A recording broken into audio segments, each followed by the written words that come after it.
We want social justice ಅದು social ಬದಲಾವಣೆ ಖಂಡಿತವಾಗಿ ನಾವುಗಳು ಸತತವಾಗಿ ಧ್ವನಿಯತದಿಂದ ಆಗುತ್ತದೆ ಹೊರತು ಖಂಡಿತವಾಗಿ ನಾನು ತಿಳಿದ ಮಟ್ಟಿಗೆ ಇವತ್ತಿನ ಜನ ನನಗೆ ಗೊತ್ತಿದೆ ಸರ್. ನಾನು ಸೋಷಿಯಲ್ ಮೀಡಿಯಾದಲ್ಲಿ ಪೋಸ್ಟ್ ಹಾಕಿದ್ರೆ ಅದನ್ನು ನೋಡಿಕೊಂಡು ಪಕೋಡ ತಿನ್ಕೊಂಡು ಊಟ ಮಾಡಿಕೊಂಡು ಹೆಂಡತಿ ಮಕ್ಕಳ ಜೊತೆ ನಾನು ಸುಖವಾಗಿದ್ದೀನಿ ಅಂತ ಹೇಳೋವಂಥ ಜನಕ್ಕೆ ಅವತ್ತಿನ ಎಂಟರ್ಟೈನ್ಮೆಂಟ್ ಬೇಕಾಗಿದೆ ಹೊರತು ನಾನು ದಿಸ್ ಇಸ್ ವೆರಿ ಫ್ರ್ಯಾಂಕ್.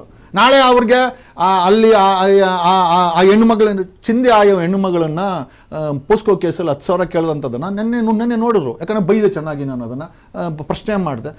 ಆಯ್ತಪ್ಪ ಯಾರೋ ಪ್ರಶ್ನೆ ಮಾಡ್ತಾ ಇದ್ದಾರೆ ಬಿಡಿ. ನಾನು ಆ ಹೆಣ್ಣು ಮಗಳಿಗೆ ಚಾರ್ಜ್ ಶೀಟ್ ಹಾಕಿಸಿ ಆಕೆಗೆ ನ್ಯಾಯ ಕೊಡ್ಸೋಕ್ಕಾಗತ್ತಾ? If you say me hit and run then I am just trying to voice.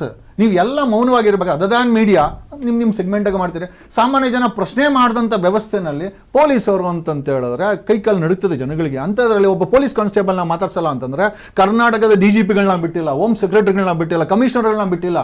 ಆವಾಗ ಕ್ವಶನ್ ನಮ್ಮ ಯಾಕೆ ಅಂತಂದರೆ ಅವ್ರುಗಳ ಕಾನೂನಲ್ಲಿ ಏನಿದೆ ಅಂತ ನಮ್ಗೆ ಗೊತ್ತಿದೆ. ಸೊ ಹಂಗಾಗಿ ಹಿಟ್ ಆ್ಯಂಡ್ ರನ್ ಅಂತಂದರೆ ದಟ್ ಈಸ್ ಲೆಫ್ಟ್. ನಾನು ಎಲ್ಲನೂ ಸ್ಯಾಟಿಸ್ಫೈ ಮಾಡೋಕ್ಕಾಗಲ್ಲ. ಆಮೇಲೆ ಎಲ್ಲದನ್ನು ಹೋರಾಟ ಮಾಡಿ ಖಂಡಿತವಾಗಿ ಲಾಜಿಕಲ್ ಕನ್ಕ್ಲೂಷನ್ ಇವತ್ತಿನ ವ್ಯವಸ್ಥೆಯಲ್ಲಿ ತಗೊಂಡು ಹೋಗ್ಲಿಕ್ಕೆ ಆಗೋದಿಲ್ಲ. ನಾವು ಧ್ವನಿ ಮಾಡ್ಬೋದು, ಜನರಿಗೆ ಜಾಗೃತಿ ಮೂಡಿಸ್ಬೋದು. ನಾನು ಧರ್ಮಸ್ಥಳದ ವಿಚಾರದಲ್ಲಿ ಎಷ್ಟು ಜನ ಹೋರಾಟ ಮಾಡಿದ್ರು, ಧ್ವನಿ ಮಾಡಿದ್ರು. ಸರ್ಕಾರ ಆಗಿರ್ಬೋದು, 3 ಪಕ್ಷಗಳಾಗಿರ್ಬೋದು, ಆ ಒಂದು ಏನಕ್ಕೆ ಹೊಡಿಕೊಲ್ಲ ಆ ಒಂದು ಐ ಥಿಂಕ್ ಕೊಲೆಗಳ ಅಥವಾ ಅತ್ಯಾಚಾರಗಳಿಗೆ ನ್ಯಾಯಪರವಾಗಿ ನಿಂತ್ಕೊಂಡಿಲ್ಲ. SITನೇ ಡಿಸ್ಮ್ಯಾಂಟ್ಲ್ ಮಾಡಿದ್ರು, SITನೇ ಮಿಸ್ಯೂಸ್ ಆಯಿತು.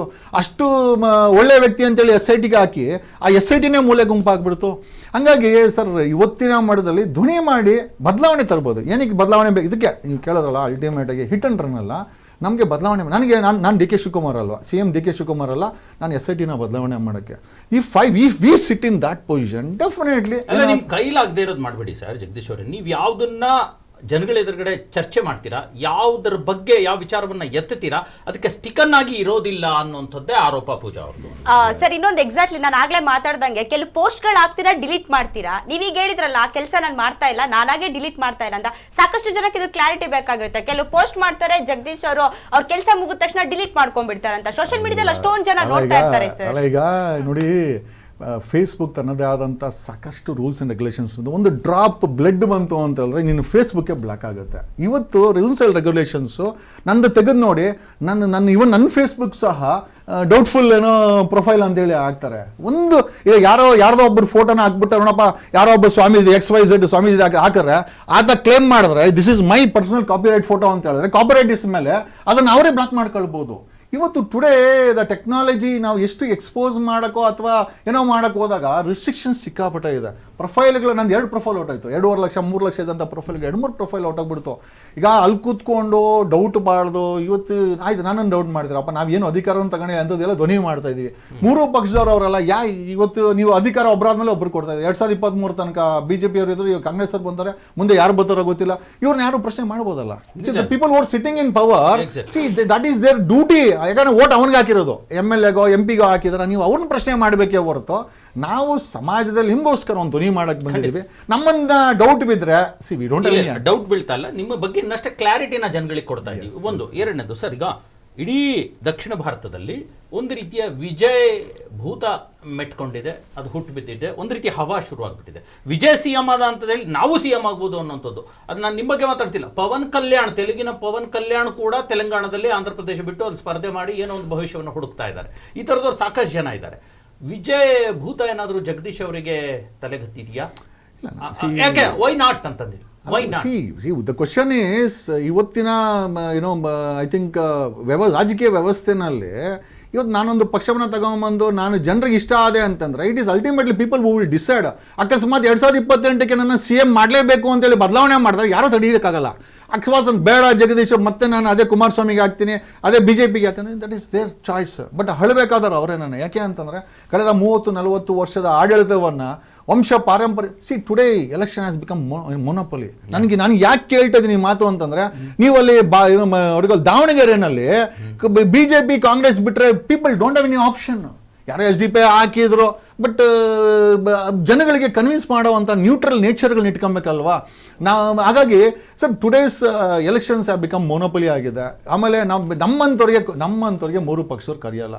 ಈಗ ನಾವು ಹೇಳ್ಬೇಕು ಅಂದರೆ BJPಯನ್ನು 2023ವರೆಗೂ ಸಾಲ ಎಕ್ಸ್ಪೋಸ್ ಮಾಡಿಕೊಂಡು ಆ BJP ಮೇಲೆ ಅತಿ ಹೆಚ್ಚಿನ ಹೋರಾಟ ಮಾಡಿ ಎಕ್ಸ್ಪೋಸ್ ಮಾಡ್ದಂಥ ನಾನು ಕೊನೆಗೆ ಜನ ಪಾಪ ವಿಧಿ ಇಲ್ತಾರೆ ಕಾಂಗ್ರೆಸ್ಗೆ ಕೊಟ್ಟಾಗ ಕಾಂಗ್ರೆಸ್ ಅವ್ರು ಬಂದು ಇದನ್ನೇ ಮಾಡ್ತಾ ಇದ್ದಾರೆ. 4ನೇ ವರ್ಷಕ್ಕೆ ಕಾಲಿಟ್ಟಿದ್ದಾರೆ. ಈ ಭ್ರಷ್ಟಾಚಾರ ತುಂಬಿ ತುಡುಕ್ತಾ ಇದೆ. 906 ಪೊಲೀಸ್ ಸ್ಟೇಷನ್ ಕೂಡ ದಂಧೆ ಮಾಡ್ತದೆ.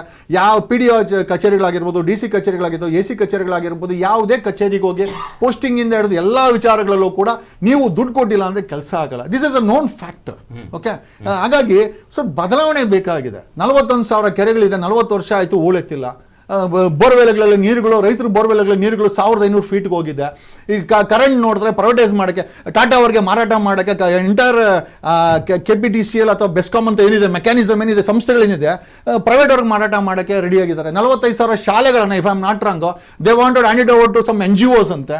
ಸರ್ ಇದೇ ಸರ್ ಒಂದು ಸಣ್ಣ ಭೂತಾನ್ ದೇಶದಲ್ಲಿ ಎಜುಕೇಷನ್, ಕ್ವಾಲಿಟಿ ಎಜುಕೇಷನ್ ಫ್ರೀ ಇದೆ, ಹೆಲ್ತ್ ಸೆಕ್ರಿಮೆಂಟ್ ಫ್ರೀ ಇದ್ದಾರೆ, ಅಲ್ಲಿರೋ ಜನ ನಗ್ತಾ ಇದ್ದಾರೆ. ಸರ್ ನಮ್ಗೆ ಗ್ಯಾರಂಟಿಗಳು ಕೊಡ್ತಿದಾರಲ್ಲ ಸರ್, ಗ್ಯಾರಂಟಿ ಸಲ ಸರ್ 2,000 ಕೊಟ್ಟು ಅಲ್ಲಿ ಈ ಖಾತೆ ಮಾಡೋಕ್ಕೆ 50,000 ಇಸ್ಕೊಂಡ್ರೆ ಸರ್ ಇದೇನಿದು? This is daylight robbery ಅಲ್ವಾ ಸರ್? ಇವತ್ತು ನಮಗೆ ಈ ಖಾತೆ ಏನಕ್ಕೆ ಬೇಕಾಗಿದೆ? ನಮಗೆ ಖಾತೆ ಇತ್ತು, ಓಕೆ, ಈ ಖಾತೆ ಅಂತೇಳಿ ಸ್ಕೀಮ್ ಮಾಡಿ ಈಗ ಈ ಖಾತೆ ತಗೊಳಕ್ಕೆ ನೀವುಗಳು ಅದಿಲ್ಲ ಅಂದರೆ ರಿಜಿಸ್ಟ್ರೇಷನ್ ಮಾಡಲ್ಲ.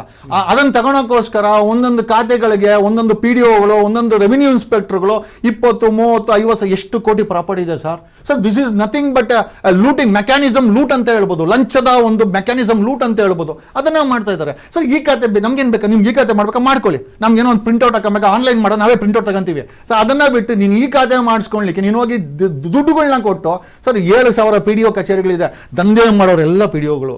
ಸರ್ ತಹಸೀಲ್ದಾರ್ ಆಫೀಸ್ಗಳು 90% ತಹಸೀಲ್ದಾರ್ಗಳಿಗೂ ಅಷ್ಟೇ ರೆವಿನ್ಯೂ ದಂಧೆ ಆಗುತ್ತೆ. DC ಕಚೇರಿಗಳಲ್ಲಿ ದಂಧೆ ನಡೀತಾ ಇದೆ.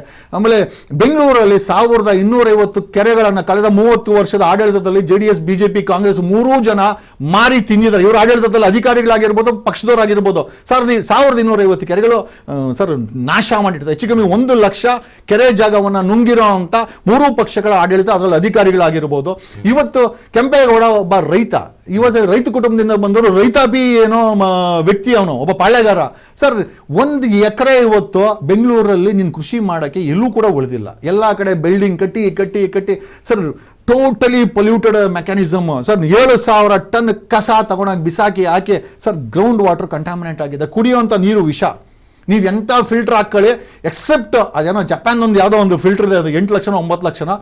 ಎಲ್ಲ ರಾಜಕಾರಣಿ ಮನೆಗಳಲ್ಲೂ, ಜಡ್ಜ್ಗಳ ಮನೆಯಲ್ಲೂ, ಮಂತ್ರಿಗಳ ಮನೆಯಲ್ಲೂ